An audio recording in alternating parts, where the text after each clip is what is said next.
Boa noite, meus amigos. Estamos recebendo nossa amiga Beth, que ela veio passar para a gente o estudo do céu e do inferno. Primeira parte, capítulo 6, os itens 7 a 9. Ô, minha amiga, seja bem-vinda. Muito obrigado em nome da diretoria da casa. Deus abençoe a todos nós, a você. Boa preleção para você, né? E bom estudo para a gente, né? E é com você, minha querida amiga. Boa noite, amigos queridos. É uma alegria imensa estar aqui. Então, pedindo à espiritualidade amiga, aos mentores dessa casa bendita, o SEAC, aos nossos mentores, que nos amparem, nos inspirem no estudo de hoje. Agradecemos a oportunidade desse encontro, que assim seja. Bom, então, nessa parte, né, do livro Céu e Inferno, o capítulo 6 tem por título Doutrina das Penas Eternas. E nos itens 7 a 9, Allan Kardec traz 3 argumentos que explicam por que as penas eternas, ou seja, né, aquela crença de que se a gente cai no inferno, de lá não sai nunca mais, né? Então é um castigo para sempre, né? Por que essa crença de penas eternas está cada vez mais desacreditada? E Allan Kardec fala, primeiro, o homem hoje, né, escreveu isso no século XIX, está mais instruído, é menos selvagem, ou seja, já apresenta alguma evolução moral. Segundo, quando Jesus veio, ele falou das penas eternas de forma alegórica, porque ele não podia romper bruscamente com a tradição. Escreve Kardec, Jesus não podia conscientemente atenuar o medo aos castigos reservados aos prevaricadores, né? Aqueles que buscavam praticar o mal, né? Sem enfraquecer, ao mesmo tempo, o princípio do dever, ou seja, né? Se Jesus abrandasse, né, essa crença no castigo, as pessoas daquela época iriam, né, deixar de cumprir os seus deveres. E Jesus se dirigia ao povo, a parte menos esclarecida da população. Por isso ele usava essas imagens palpáveis, né? Tipo assim, né? Fogo, né? Porque eles não entendiam, né? Assim, os conceitos abstratos. E o terceiro argumento, então, o primeiro foi, né, que os homens estão evoluindo, né, a humanidade em geral. O segundo é que Jesus usou alegorias, né, simbolismos. E o terceiro argumento é a própria oração do Pai Nosso. E a gente fala, Senhor, perdoai as nossas ofensas, na medida em que perdoamos os nossos ofensores. E aqui nessa frase, Senhor, perdoa as nossas ofensas. Se Deus, estamos pedindo que Deus nos perdoe, significa que nós não vamos sofrer eternamente no inferno. Então, só basta essa frase da oração do Pai Nosso para negar, como diz Kardec, a vingança, né, eterna de Deus. E na época de Jesus, os homens tinham uma ideia confusa sobre a espiritualidade. Eles acreditavam naquele inferno pagão, era uma ideia muito difundida. Acreditavam num Jeová, num Deus que eles chamavam de Jeová, vingativo. E Jesus usou a figura do fogo eterno para servir de freio às más ações. Mas Jesus sabia, né, que o tempo e o progresso iriam esclarecer esse sentido alegórico, principalmente quando viesse o Espírito da Verdade e esclarecesse todas as coisas a nós, como o próprio Jesus afirmou enquanto esteve aqui conosco, né, encarnado. E se as penas fossem eternas, qual a utilidade do arrependimento? Jesus sempre apresentou um Deus bondoso, justo, misericordioso, pronto a receber o filho pródigo que volta à casa do pai. Essa é a parábola que Jesus contou do filho pródigo. O filho pródigo significa esbanjador, saiu pelo mundo, levando a sua parte da herança, farriou, esbanjou esses bens, caiu na miséria, se arrependeu, voltou para a casa do pai e foi recebido de braços abertos. E Allan Kardec explica que todas as religiões primitivas, conforme o grau de evolução do povo, acreditavam em deuses guerreiros que comandavam exércitos. Os judeus acreditavam no Jeová, que lhes fornecia todos os meios para combater o seu inimigo e os recompensava com a vitória ou os punia com a derrota. Nas religiões antigas, as pessoas ofereciam o sangue dos animais, às vezes até o sangue de seres humanos para apaziguar esses deuses, né? E os judeus haviam abolido o sacrifício humano. No entanto, Allan Kardec nos lembra que os cristãos, nos séculos seguintes, achando que estavam agradando a Deus, mandaram muitos, aqueles que eles consideravam hereges, para a fogueira, né, na Idade Média, ou seja, é um sacrifício humano. E escreve Kardec: ainda há povos que invocam o Deus dos exércitos antes dos combates e o glorificam após a vitória, e isso frequentemente pelas causas mais injustas e anticristãs.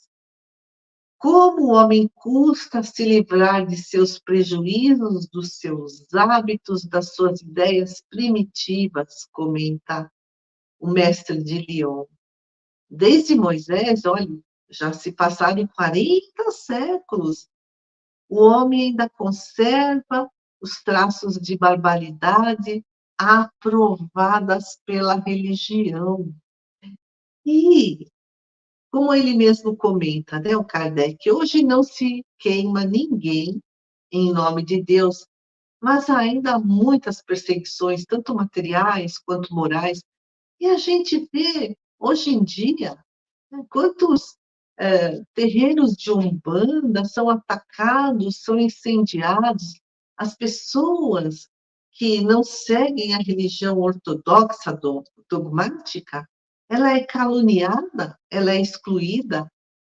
Isso é essa ideia de Deus cruel, né, que está enraizada no homem. E muitas crianças, comenta Kardec, recebem a educação que estimula o preconceito, a intolerância aos diversos tipos, né?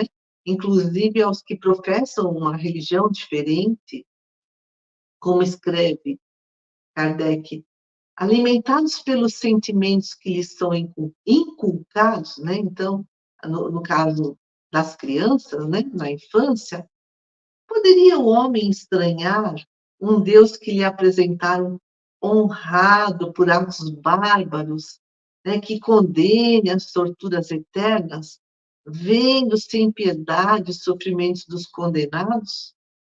Pergunta. Quer dizer, inculcam na cabeça da criança que Deus é colérico, que Deus condena seus filhos, que existem as penas eternas sem piedade. Então, está tudo enraizado ainda, né? Desde lá do nosso mais remoto passado, essa ideia, né, de Deus vingativo. E olha o que escreve Kardec. Foram os filósofos que mostraram ao homem toda a grandeza de Deus. Um Deus sem paixões, um Deus que não tem a mesquinhez humana, né? E porque acreditar num Deus de paixão, um Deus cheio de ira, de rancor, de orgulho, é uma fé cega. E com essa fé cega, a religião perdeu, né?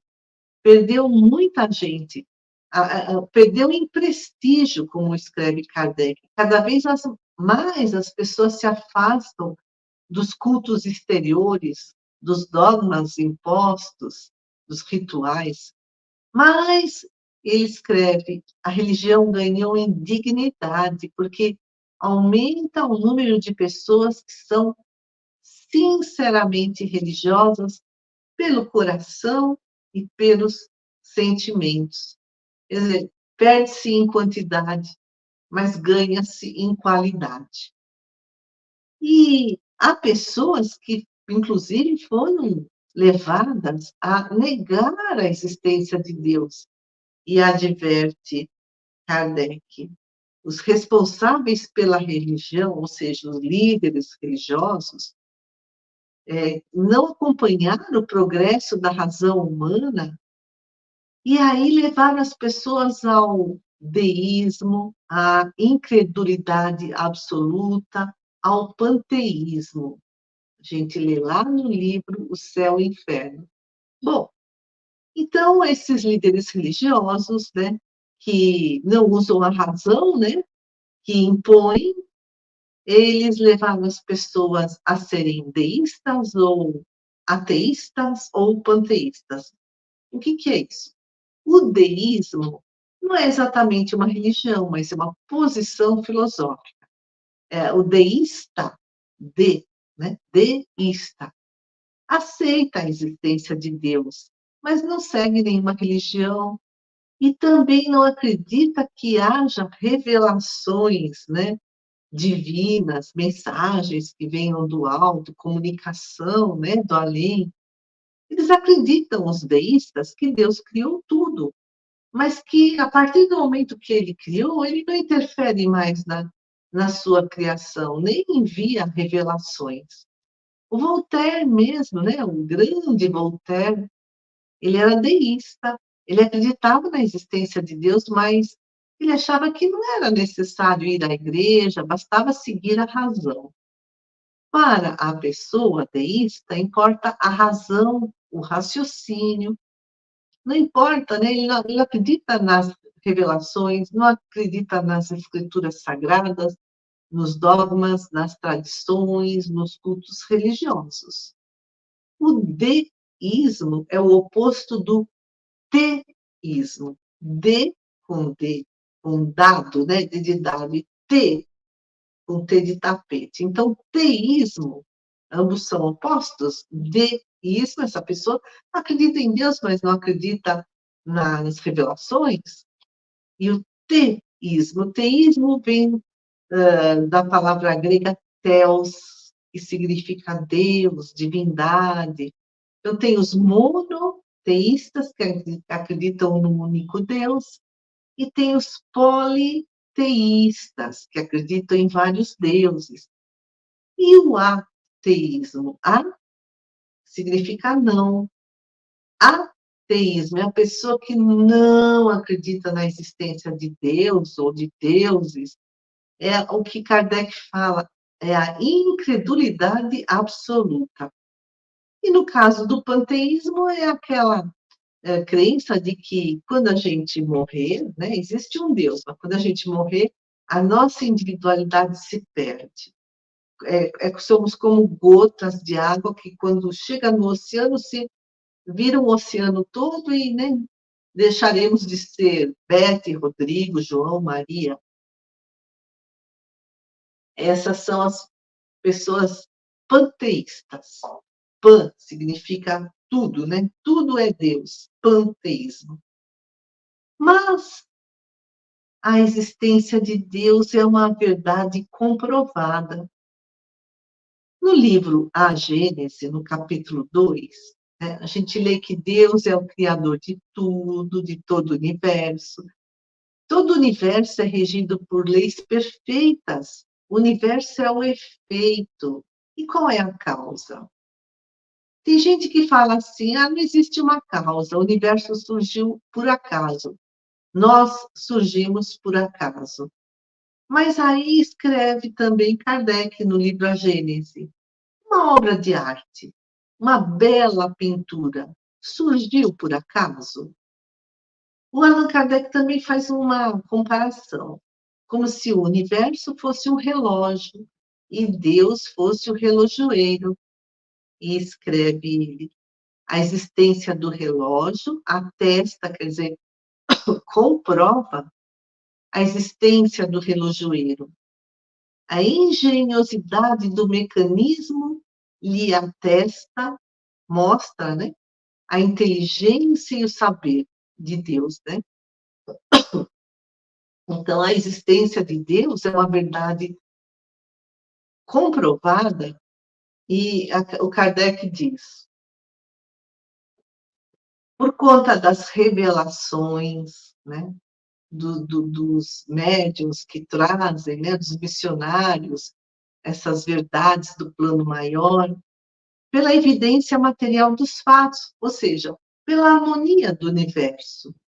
E ele também nos ensina que Deus não se mostra, mas se revela pelas suas obras. Nós ainda não entendemos a natureza íntima de Deus. Falta um sentido. Esse sentido nós conquistaremos quando chegarmos à condição de espíritos puros.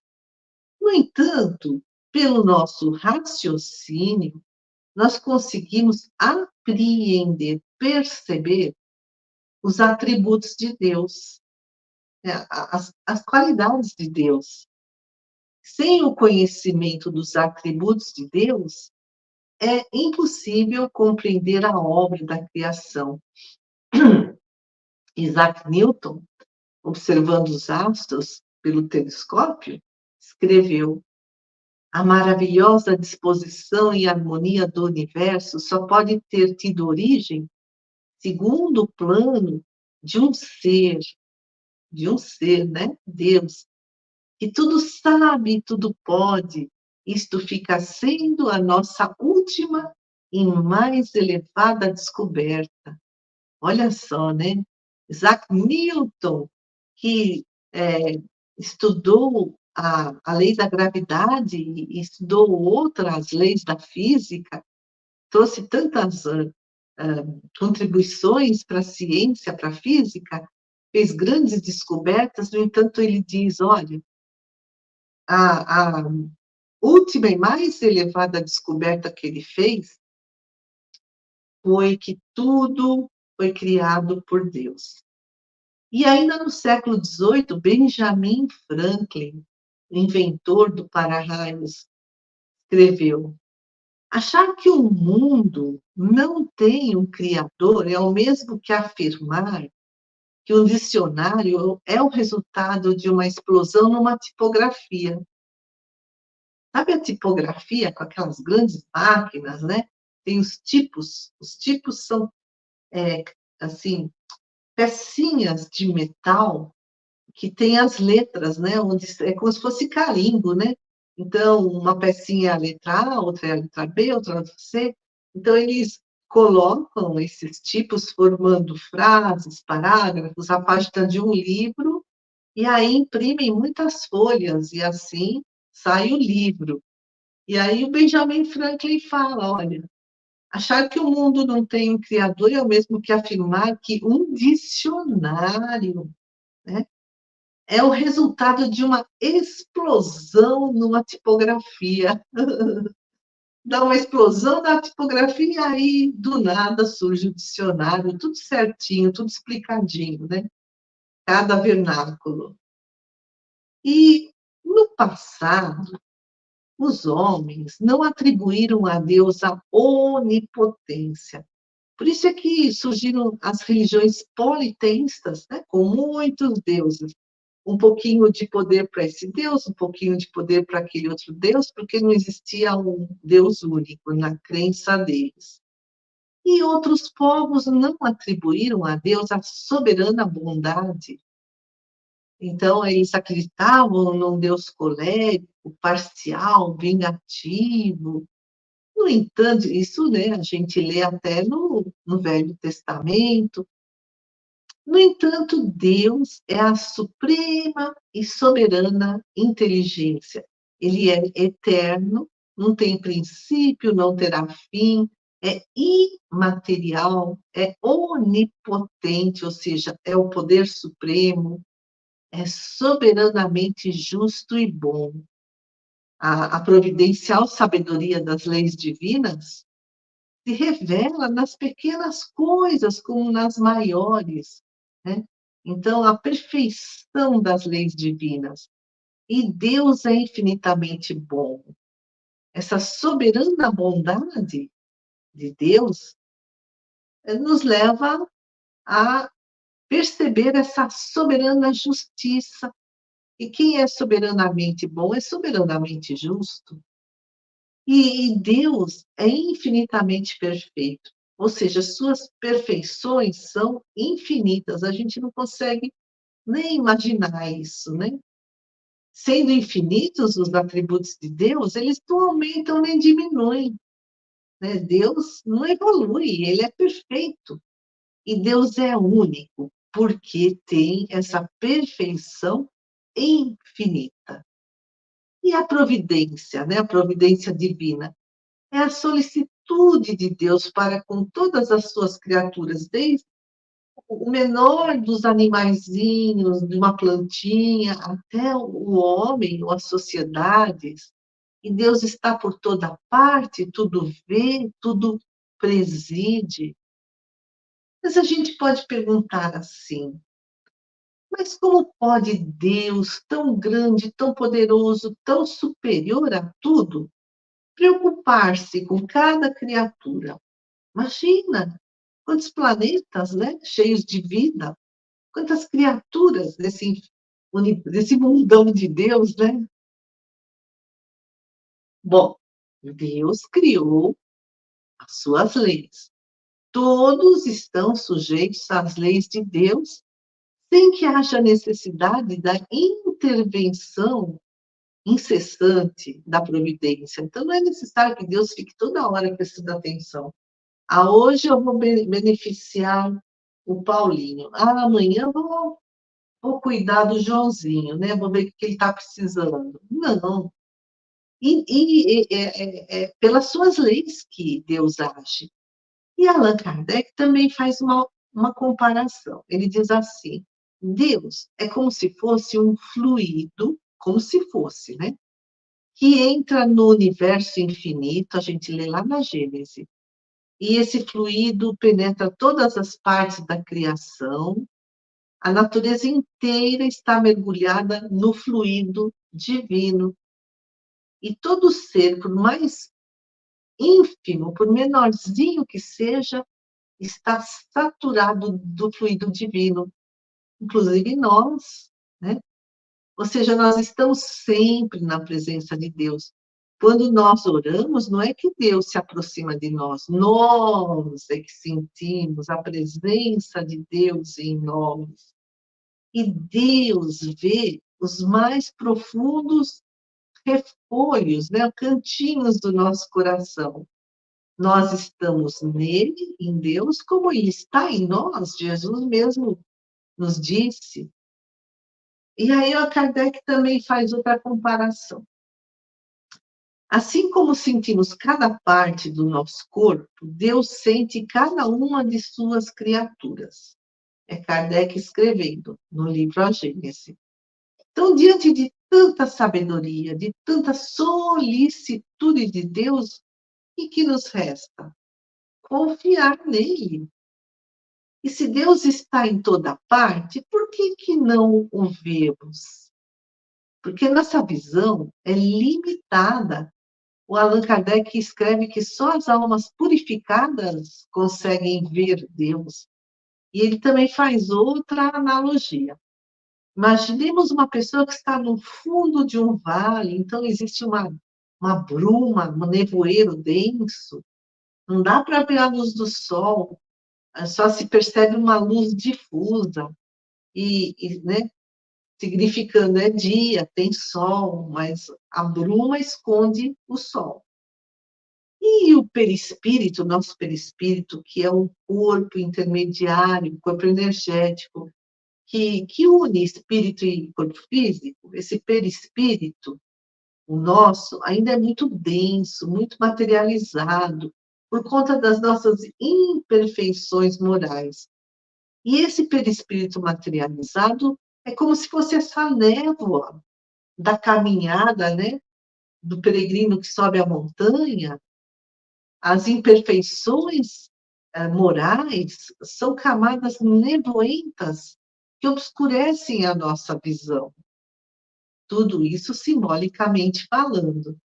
E cada encarnação é como se fosse um alambique, que vai depurando as nossas impurezas. E à medida em que evoluímos, nós vamos subindo a montanha, isso ao longo de muitas encarnações. Esse nevoeiro vai se dissipando. E quando chegarmos no alto da montanha, o ar estará totalmente limpo e conseguiremos ver o sol, ou seja, veremos a Deus. Seremos espíritos puros, sem imperfeições morais. E Joana de Ângeles, no livro Iluminação Interior, o capítulo 1 tem por título A Divina Presença. Escreve que tudo que observamos, contemplamos, tem o objetivo de encontrar a divina presença. Quando a gente vê a harmonia dos astros, né, embora essa agitação contínua, né, embora haja nascimento e morte de estrelas, quando estudamos ou lemos sobre a harmonia dos átomos, né, ou todo o cuidado para que a vida se instalasse no nosso planeta, né?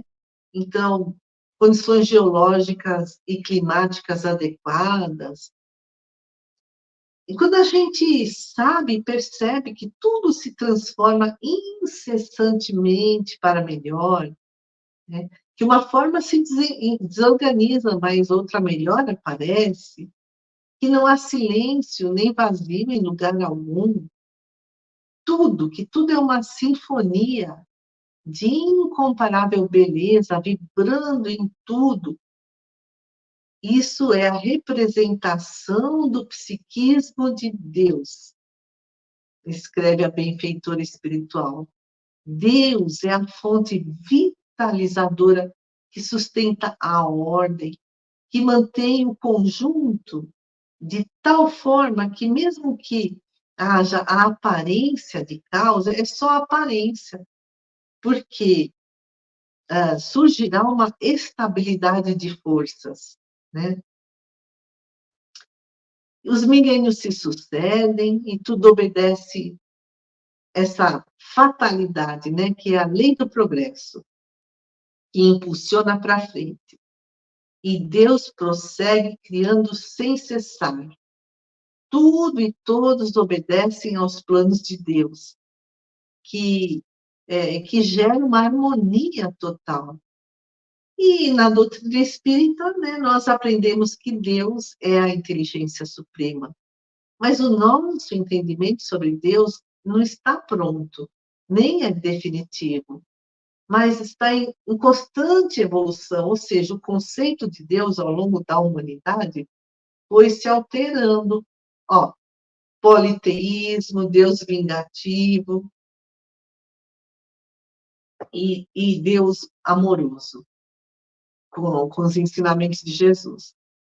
O espírito mariano, pela psicografia do Chico Xavier,